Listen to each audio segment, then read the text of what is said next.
لو أنزلنا هذا القرآن على جبل لرأيته خاشعا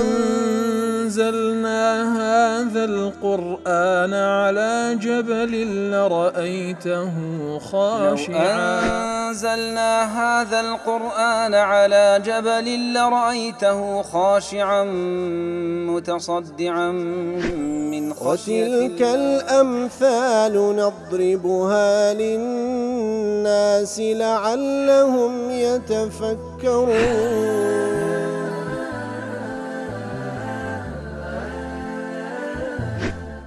الحمد لله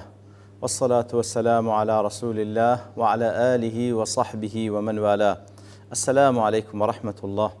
برزان خوش حالم لواني 1294 لواني كان تفسير القرآن بيروز بيم وخزمتان بمن بس رزامن دي رب العالمين وهي دانم اوي السودي اللي وربقرن. أعوذ بالله من الشيطان الرجيم. بسم الله الرحمن الرحيم. قال بل سولت لكم أنفسكم أمرا فصبر جميل عسى الله أن يأتيني بهم جميعا إنه هو العليم الحكيم. بەڵێ بەڕێزان لە دوای ئەوەی کەوە برا گەورەکەیان وەکو لەوانەی ڕابردوو لە ئاەتەکانی پێشووتر باسمان کرد کە چەندی محاوەلەیان لەگەڵ یوسف کرد عەلەیهی سڵاتو وسەلام کەوا بنیامینیان تەسلیم بکاتەوە ئازادی بکاو لە جیاتی ئەو کەسێکی دیکە لە ناو براکان بژێڕێتەوە. تەڵان ئەو ئامادە نەبوو. ئینجا لە خەڵکەکەی دوور کەوتنەوە لە بینی خۆیان بە نهێنی قسەیان کرد. برا گەورەکەیان بڕیاریدا کە ئەو نەگەڕێتەوە خۆی پێشەرمەزار بلبەرەوە دووەم جار عەهد و پەیمان دەشێن کەوا دایکیان بابیان جاری یەکەم کە یوسف بە عەهد و پەیمان بردوبیان نەیانجێڕاوە لۆ جاری دوێنش کە بنیامینیان برد ئیتر لە دەسەڵاتی ئەواندا نییە نەیانجێڕاوە وەکو شەرمەزاریەک ئامادە نەبستۆ لای بابی. ئینجا پێیانی گوت بە براکانی بگڕێن و لای بابتان و حادسەکەی لەوە بژێڕنەوە بڵێن براکەمان یاخود کوڕەکەت ئەو کارێ ئەنجامدا و لە بەرامبەردا لەوێن دەرێ جێڕدرایەوە و دەستی بەسەردا گیرا و حەبس کرا. ئەگەر بە ئێمەش باوەڕ ناکەی پرسیار لە ئەهلی مەسر بکە یاخود لەو کاروان و هەروە لەو کاروانەش کەوا ئێمە لەگەڵیدا بوون. لە دوای ئەوەی کەوا بەو شێوەیە قسەکانیان گەیاندە لای بابیان خی گەورە سوبحانەهو وتەعالا یەکسەر جەوابی بابیان لە بۆمان دەجێڕتەوە. یعقوب عەلەیهی سڵاتو وسەلام چی پێفەرموون؟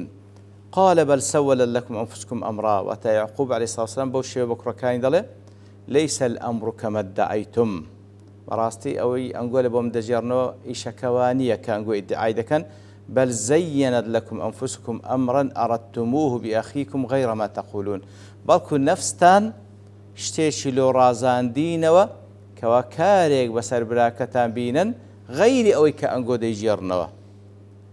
أبي حيان دله كاتك هذا فرمي بل سولت لكم بل لبو إضرابة لزمان عارف فيقتضي كلاما محذوفا قبلها كواتا وابي زكاة ديار قسيك هي لبيشي أو محذوفة أو شكل بلاغة كان قرآن بيروس تقديرك ليس الأمر حقيقة كما أخبرتم نخير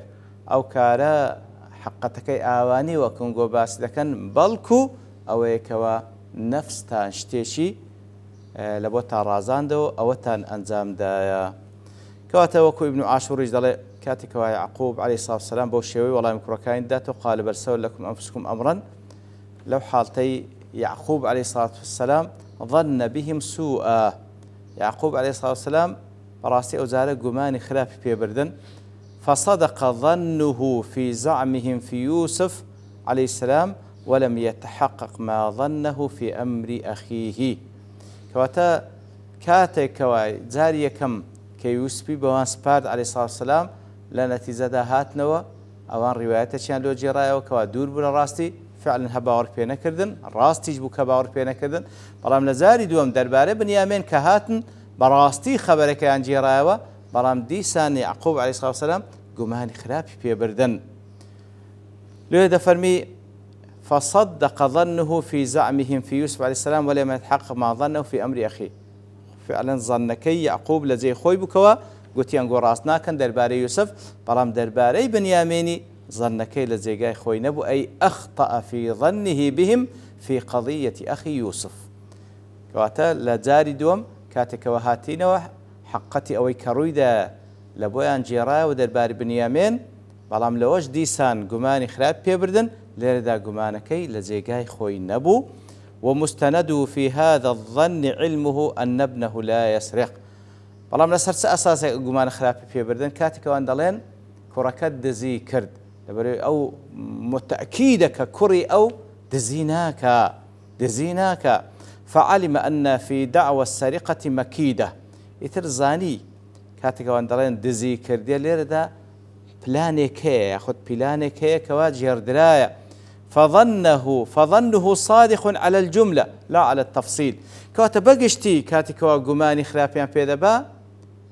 بەگشتی گومانەکە لە جێ خۆیتی بەڵام بە تەفسیل لە جێ خۆی نییە کەوە ئەوان ئەو پلانەیان جێڕابی. وأما تهمته أبناء بأن يكونوا تمالوا على أخيهم فهو ظن مستند إلى القياس على ما سبق من أمر في قضية يوسف عليه الصلاة والسلام. كواتا درباري أوان كجماني خراب بيبردن كأوانا كارشان أنزام دا ونفسيان لبويان رازان ديتي وكوا كاري برامبر بنيامين أنزام بدن استنادك لسر أوي وقياسا لسر أوي كوا درباري يوسف كديتيان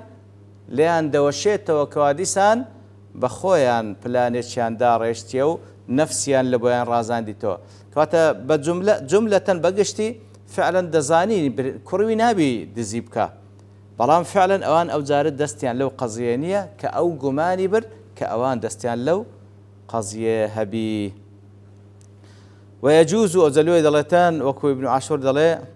ويجوز على النبي الخطأ في الظن في أمور العادات. لويا درباري پیغمبران عليه الصلاة والسلام جائزة أوانيش خطأ بكن لا اشتعادت يكان بابن ظنتي خطأ ببن الخطأ في الظن ظنتي خطأ ببن درباري أو أمور عادياني كوا رودة دا يتر أوانيش خو پیغمبران عليه الصلاة والسلام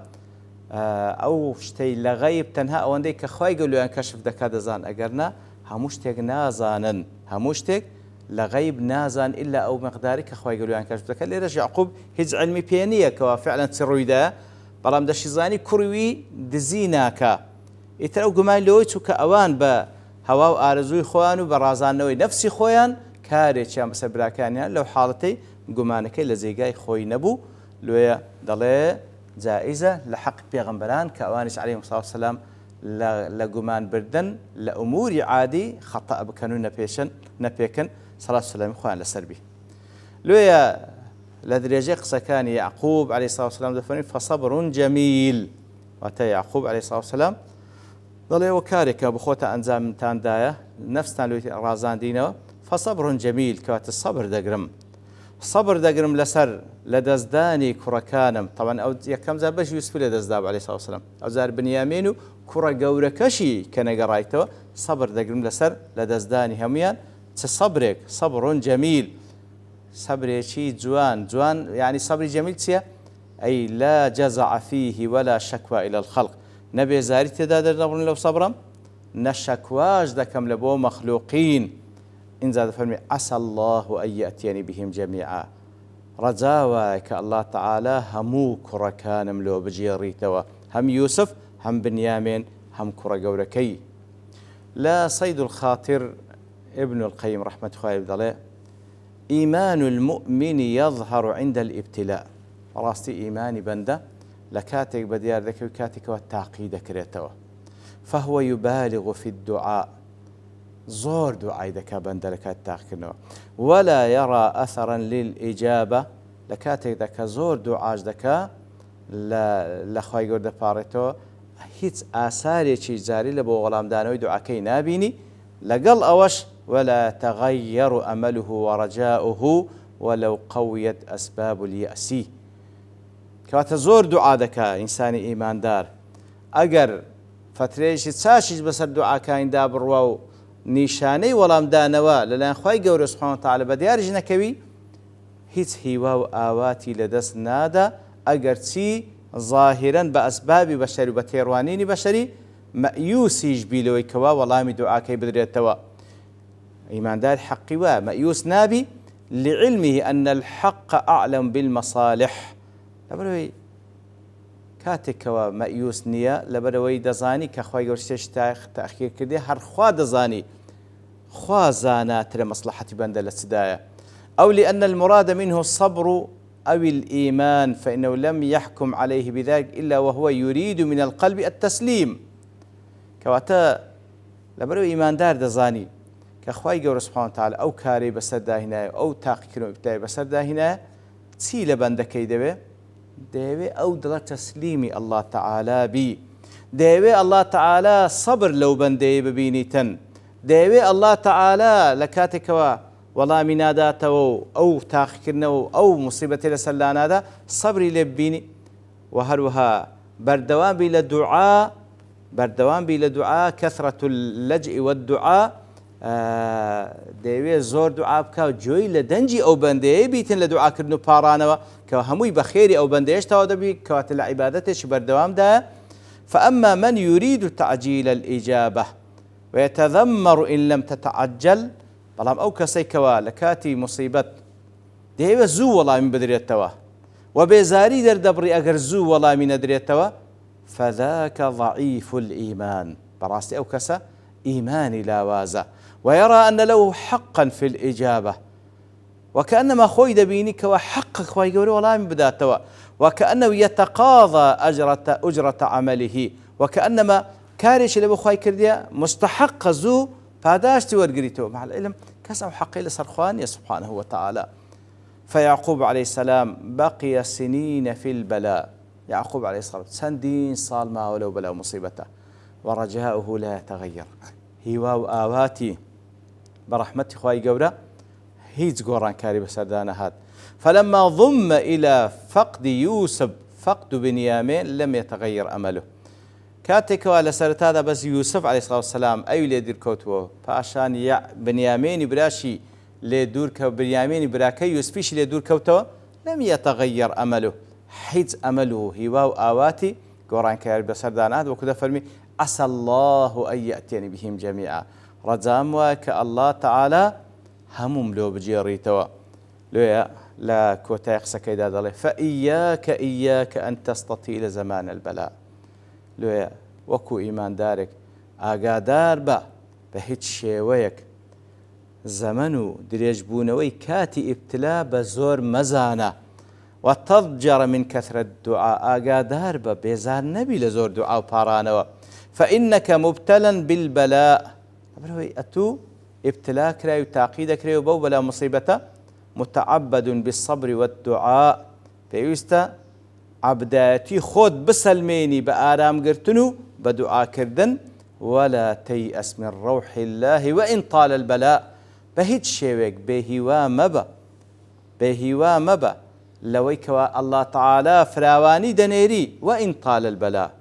أجرتي بلا مصيبة تجدريج بيتو إنه هو العليم الحكيم واتا هل درجة سكاني يعقوب عليه الصلاة والسلام كوا برياري دا لسر أو مصيبتش كوا هرو على سري قورة دبي لسر تادا يوسف لدز دا أو زار بنيامين وبرا كرة قورة كشي برياري دا فصبر جميل وهو آواتشي هرهية عسى الله أن يأتي بهم جميعا إنه هو العليم الحكيم واتا الله تعالى العليم بحالي الله تعالى آقادار بحالم الحكيم في أفعاله وقضائه وتدبير خلقه سبحان الله كواتا الله تعالى همو كاركاني بوبر حكمته وبتايبتيش لوي كوا بسر همو بندكان ديني خواهي يقول حكمتي تيداها لوي براسي أو فري تسليم بوني الله تعالى للأن يعقوب عليه الصلاة والسلام أو مصيبتي كوا بسري هاتيا قرطبي دالي الواجب على كل مسلم إذا أصيب بمكروه في نفسه أو ولده أو ماله واجب لسالها مسلمانك كتوشي شتيشي ناخوش هاد لنفسي خوي يعني لمندالي يعني لمالي أن يتلقى ذلك بالصبر الجميل في يستا بتشوي بابلين هالويست كوبي برامبر بو مصيبته بالصبر الجميل في يستا هالويست صبر قرتني شي جميل بي واتا شكواي تيدا نبي بزايد تيدا نبي والرضا والتسليم لمجريه عليه وبيوستا راضي بي تسليم بي لبو أو ذاتيك أو كاري بسردا هنا أو مصيبة بسردا هنا وهو العليم الحكيم أو ذاته أهقادار بحالة حەکیمە لەو کار و کردوانی کەوا دەیکە ويقتدي بنبي الله يعقوب وسائر النبيين پێویستە اقتدا بکە بە یعقوب عليه الصلاة والسلام وباقي پێغەمبەران صلاة وسلام خوای گەورە لە هەمووان بی. سعدی دەڵێ کاتێکەوە دەربارەی یعقوب عليه الصلاة والسلام دەفەرمی في أول ما صنع أبناؤه بأخيهم يوسف کاتێکەوە تەمەشا دەکەی لە یەکەم مووقیفکەوە بەسەری هات دەربارەوەیکەوە یوسف لێی دوور کەوتەوە بە پلانێکەوە ئەو برانەی دایان ڕێشت بوو لەوێن دەرێ یوسف یعقوب فەرمووی قال بل سولت لكم أنفسكم أمرا فصبر جميل والله المستعان على ما تصفون. ولە جاری دووەم کاتێکەوە جارە بنیامین لێ دوور کەوتەوە عینی پێیان دەفەرمی بل سولت لكم أنفسكم أمرا فصبر جميل عسى الله أن يأتيني بهم جميعا إنه العليم الحكيم. دەڵێ لە جەمعی بین ئەو دوو مووقیفە و لەو دوو ئاەتکاتێ فيه دلیل على أن أصفياء الله ئەوانەی کەوا هەڵبژاردراون لای الله تعالى كيعقوب لضمن أوان عليه الصلاة والسلام إذا نزلت بهم الكوارث والمصيبات كاتكوا كارثة ومصيبة مسألة قابلوها في أول الأمر بالصبر والاستعانة بالمولى كاتل سرتادا والله المستعان على ما تصفون كاتل سرت صبر دقري وداوية مثل الله تعالى ذكا وعندما ينتهي وتبلغ الشدة منتهاها رام لزاردهم كوا مصيبتك بردوامو تنترج بو لسريبو تنترج بو لسري لو حتى يقابلها بالصبر والرجاء والطمع في الفرج لزاري دوم تمشاذكي عيني صبر دقري هواو آواتي بفرجو كرانوي درقا زياتر دبي فيوفقهم الله للقيام بعبوديته في الحالتين يترخواي قورة التوفيق عندك لويك ولا هردو حالة أبو الشيوية بدأت بخواي قورة أنزامدا ثم إذا كشف عنهم البلاء كاتك بلاء كجل سريان لا ذكبي قابلوها ذلك بالشكر والثناء على الله لو حالتي أو ذا شكراني خواهي قول ذكن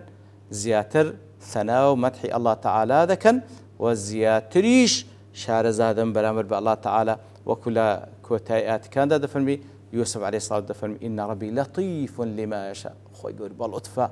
لبو أوكارو كردواني كوا ديكا برامبر ببندكاني هر أوش العليم حكيمة كوات اللزمعي بيني أو دعاتو أو آت أخيريش مصيبة كاتكوا بسر أصفياء أو أولياء إخوة جوردة صبر دقرن دواء مثل إخوة جوردة كاتكوا تنتر دبي دزانن أو نشاني أو إخوة إخوة جوردة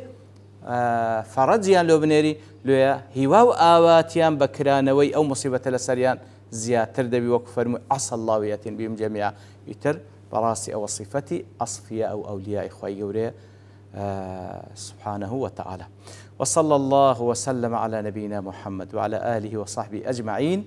وآخر دعوانا الحمد لله رب العالمين. لو أنزلنا هذا القرآن على جبل لرأيته خاشعا أنزلنا هذا القرآن على جبل لرأيته خاشعا أنزلنا هذا القرآن على جبل لرأيته خاشعا متصدعا من خشية الله. وتلك الأمثال نضربها للناس لعلهم يتفكرون.